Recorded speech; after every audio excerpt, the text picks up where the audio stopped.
¿Alguna vez te has preguntado qué hubiera pasado si en las elecciones pasadas hubiera ganado el PRI o el PAN?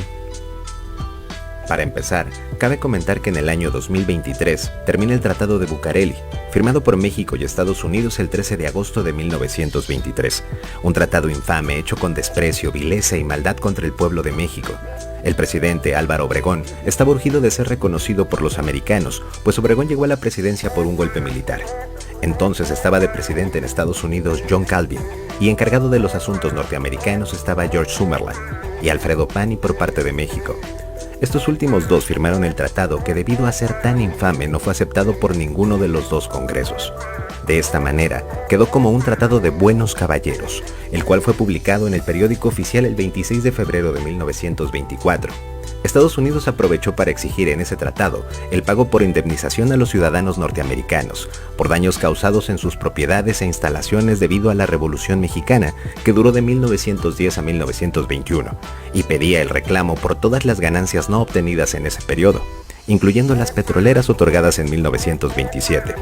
México pagó una suma millonaria que nunca se publicó. Estados Unidos también pidió la abolición del artículo 27 de la Constitución Política Mexicana, el cual señala que México tiene derecho de soberanía sobre las riquezas del subsuelo y litorales, pero Estados Unidos discutía que no fuera retroactivo para las petroleras americanas.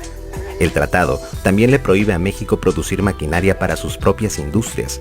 Todo sería comprado a los Estados Unidos. Ahora vemos públicamente que por ese motivo Pemex nunca pudo adquirir maquinaria para la perforación y menos para la refinación. En lo educativo se le negó a los niños y jóvenes el acceso a la ciencia, a la tecnología y a la industria. México se vio en la necesidad de mediocrizar la enseñanza básica y superior por este tema. En ese entonces el rector Gavino Barrera intentó plasmar el positivismo científico de Augusto Comte, quien protestó a la Iglesia Católica y a los conservadores en el poder. México tiene un atraso en la enseñanza de 100 años y de 50 años en tecnología. Los gringos ofrecían sus universidades para los jóvenes de la élite que quisieran educarse con los avances científicos actuales, pero con la condición de no regresar a trabajar a su país, la famosa fuga de cerebros. Marca también dicho tratado condiciones especiales para la inversión, para salarios bajos, para educación y alimentación deficitaria y pobreza extrema para las clases marginadas. Un ejemplo de esto fue cuando Raúl Salinas, bajo el amparo de su hermano, el entonces presidente Carlos Salinas de Gortari, dieron leche radioactiva traída de Chernobyl para su distribución en la CONASUPO, o la Compañía Nacional de Subsistencias Populares, que, como su nombre lo indica, se ocupaba de abastecer a la canasta básica a la población más vulnerable del país. Parte primordial de este plan para separar a México de todas sus riquezas fue el Partido Revolucionario Institucional. Sí, el PRI. El PRI tenía 4 obligaciones principales. La primera de ellas era realizar y vigilar las elecciones. La segunda, el PRI debía ser el ganador utilizando los métodos que fueran. La tercera, evitar la llegada al poder de la oposición. Y la cuarta, permanecer en dicho poder hasta el término del Tratado de Bucareli, así como vigilar que su Congreso aprobara todas las iniciativas que favorecían al capital norteamericano. Vemos un claro abuso sobre México que existe desde entonces. La violencia, la amenaza sobre la seguridad poblacional, el narcotráfico, el crimen organizado, son creados con el telón abajo, con el objetivo de producir miedo entre la población para que estuviéramos en conflicto y no hiciéramos conciencia de los abusos de estos políticos. En 1938 el gobierno de Lázaro Cárdenas efectúa la expropiación petrolera, pero únicamente a las compañías inglesas. En 1964 con Gustavo Díaz Ordaz se permite la inversión en la educación mexicana. Se instauran turnos matutinos y vespertinos y se prostituye al magisterio, dándole poder político, y se olvida la impartición del conocimiento a los estudiantes. Para 1968, con Luis Echeverría, con el pretexto de combatir al comunismo, para agradarle a sus patrones, masacra a más de 15,000 jóvenes estudiantes que pedían una mejor educación y espacios más numerosos para su enseñanza.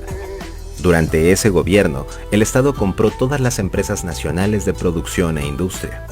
Dice Jean-François Boyer en su obra La guerra perdida contra las drogas, que al inicio del gobierno de Miguel de la Madrid, el Estado mexicano no disponía de fondos presupuestales para iniciar su gobierno, ya que su antecesor, José López Portillo, saqueó las arcas del Estado y las invirtió en España por sugerencia, o más bien por orden del gobierno estadounidense. Se dice también que en ese tiempo los Estados Unidos le pidieron a Miguel de la Madrid que recuperara ingresos del narcotráfico, cobrándoles a los cárteles el 20% de toda la droga que ingresaran a los Estados Unidos, comandados por Rafael Caro Quintero, Ernesto Fonseca Carrillo y Miguel Ángel Félix Gallardo. Una aceptación totalmente inmoral del gobierno priista que expuso desde ese momento la seguridad y la integridad de los mexicanos. Todas las fuerzas de seguridad federal, estatal y municipal fueron involucradas en el negocio sucio del narcotráfico. Quien criticaba al gobierno era hombre muerto. Los operadores y protectores por parte de ese gobierno llegaron a ser Jan González, Manlio Fabio Beltrones y Gamboa Patrón, entre muchos otros. Les costaron sus campañas políticas a 2 gobernadores del sureste mexicano, del centro de la República y en el norte. Así se hizo fuerte el cártel de los Arellano Félix, de origen poblano. Viene luego el gobierno de Carlos Salinas de Gortari, donde el narcotráfico se institucionalizó por conducto de su hermano Raúl, y México inicia la prostitución del poder político. Así se pierde la total soberanía nacional. Se vende a precio regalado todas las empresas que había comprado Luis Echeverría, triangulando las compras de dichas empresas con dinero extranjero. Inclusive, se dice que el asesinato de Colosio fue un problema de dinero de drogas con Raúl Salinas. Toda esta crisis de empobrecimiento social mexicano, la corrupción y la prostitución del poder político, así como el saqueo de las arcas presupuestales, es como un regalo o permiso que la hegemonía norteamericana le ha otorgado a los políticos mexicanos, todo esto por dar cumplimiento exagerado al Tratado de Bucareli. Las reformas de Peña Nieto fueron otro intento de cerrar con broche de oro dicho tratado. Cuando terminó la revolución existía un marco de crimen y violencia públicos muy semejantes al ambiente social que existió en los 2 anteriores sexenios. Por esta razón el PRI y el PAN no debían de estar en el poder en el año 2023, porque tendrían el poder político para la venta de nuestra patria y seguir favoreciendo a Estados Unidos. No hemos sido más como país por los actos de estos gobiernos corruptos. Prohibido olvidar.